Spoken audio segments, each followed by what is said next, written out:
Okay, so let's move to the second out.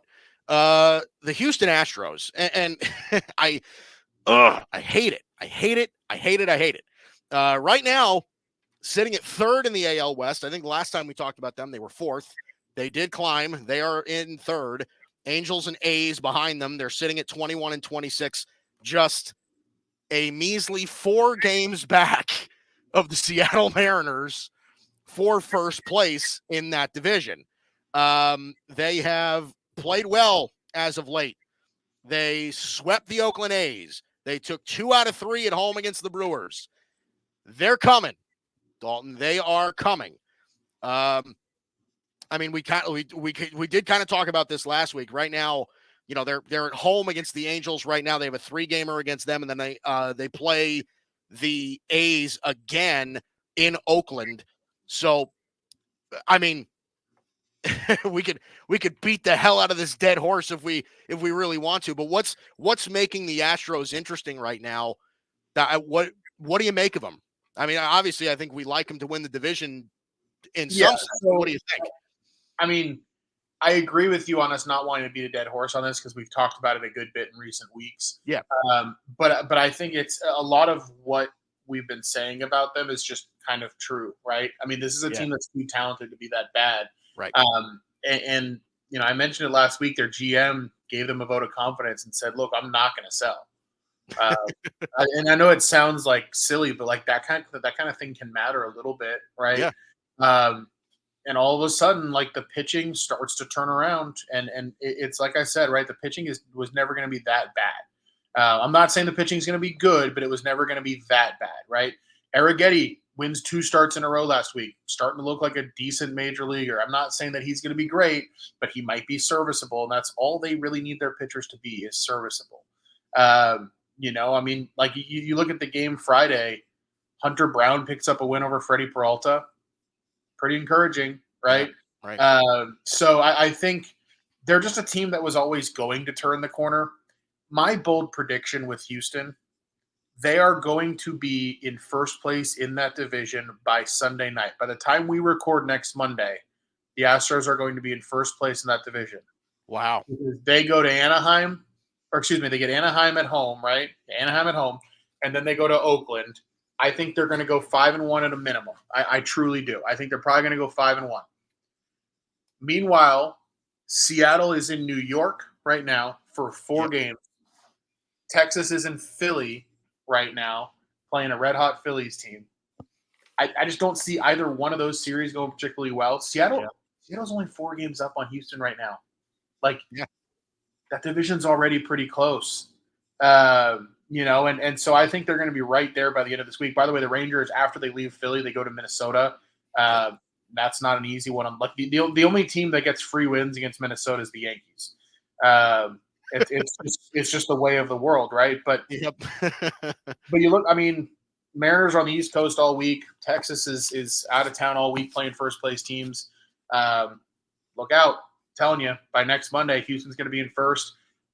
I cannot recommend strongly enough. I was going to save it for the hot corner, but I'd rather just get it out there now. Bet Houston to win the division.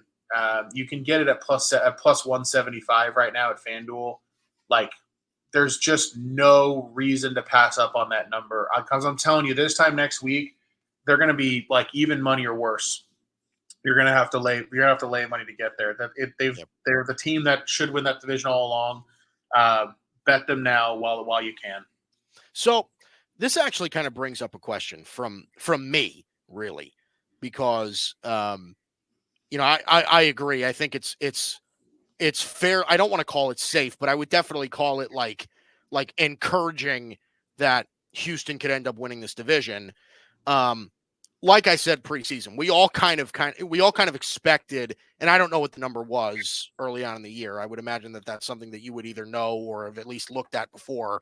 But for the Astros to win the division preseason, just from an inexperienced sports bettor like myself, right? Does it make sense in some way to, if you get a situation like the Astros were in, right? And I don't know how often this happens, but where the Astros right now were the favorite to win the AL West early on in the year from a betting perspective, and they get off to a terrible start. Like, is it worth waiting to see if that terrible start happens before you lay the bet preseason? Does that make sense? Yeah, I understand what you're asking. What I would tell you in general is every moment in time is its own moment in time, which is like a really nebulous way of what I'm getting at. Which is basically like you have to look at that bet in that moment and say, is it positive EV right now? Right? Yeah. Does this bet have positive expected value right now? If it does, and you are a betting person, right? Then you should bet it. Period. Like, so if preseason you're looking, and let's say for argument's sake the Astros were even money, which is kind of close to what they were. They're even money. That means you need that bet to win 50.01% of the time for it to be positive EV, right? Right. Well, if you think that it's more likely than not that they're going to win the division, you should bet it at that number. You shouldn't wait, right? Because if they start out 8-4, and then they start out 20-16, even, like, you're never going to see that number again. For me, I did bet the Astros preseason to win the division. Yeah. I bet them again today because now I have them at somewhere close to even money, and I also have them at plus 175. I also have a bet. I have a parlay bet of Astros, Braves, and Dodgers to all make the playoffs at like even money. My thought process being that like Dodgers and Braves are pretty auto to make the playoffs, so I'm basically betting the Astros just to make the playoffs. So that way, even if they do it as a wild card, I'll bring something home. But Yeah, right. to answer your question, like you have to just keep it simple and evaluate a bet in the moment. Either it makes sense in that moment or it doesn't. Mhm. You can't like now that just because you're not waiting for opportunities doesn't mean you're not fishing for them, though, right? Like Dodgers fell to like 13-12, and all of a sudden you could get them over 99 wins. I jumped all over that. I think I gave it out on this show. They're now like 105 in all the markets again. Yeah, right. So it's like, okay, you bought them at their low point. Now that stock's back up, and now you've got 6 wins of, you've got 6 wins of theoretical leeway. Yeah, credit there, right? So yeah. So it's interesting in my mind just because I'm thinking of like if the number is just shit on like the Braves, preseason, you know what I mean? Is it worth waiting to get a better number on the Braves just in case they start the season 8-19 and you know what I mean? Like eventually they just like because they're going to be good, you know what I mean? But is it worth risking that? It's all a matter of your risk tolerance and what Yeah. you think the number is versus what you think it should be, right? Like if the Braves are minus 300 preseason, that means that we're implying that they're going to win the division 75% of the time, right? Yeah. If you think that they're going to win the division 82% of the time, you should be betting them at minus 300. Yeah. Right? Like that's just what the numbers say. So, in some ways it's a lot simpler than it sounds once you just think about it from a numbers perspective, but at the same time, like how do you calculate any of that? Like that's the challenge, right? How do you calculate any of that? Right. Well, hey, listen, I always say, people should listen to you because, you do have the cool hat that you got at the FanDuel party, and that's reason enough, I think, to follow your advice on some of this stuff. So, but anyway, yes, listen, the Astros right now, there was no secret, and I've had the same complaint about them from the beginning of the season. They could obviously hit, but they couldn't get anybody out, especially in the middle of their bullpen, right? And the back of their bullpen was something that just couldn't be it just couldn't be like it couldn't be worse for them, right? Hader was struggling for a while. Ryan Presley was struggling for a while, right? Like Brian Abreu has legitimately been bad this season for the most part. So I've really just kind of worried about them from a pitching perspective. And like I said, I absolutely hate the fact that they're kind of coming back. But, listen, there was no secret that if the pitching was able to turn itself around, then they were going to be just fine.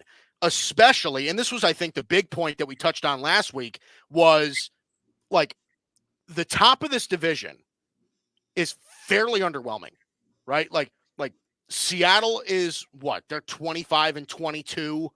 The Rangers are 500 at 24-24. Like, they have not taken advantage of the Astros playing poorly. They just haven't, right? The gap is simply not wide enough. So if this is the point, right? Like I said, there was a deadline to the faith that I had in the Astros. The deadline was further out than this. If they start getting hot now, this is, I think it's fairly safe to say that they have a good shot at this division easily.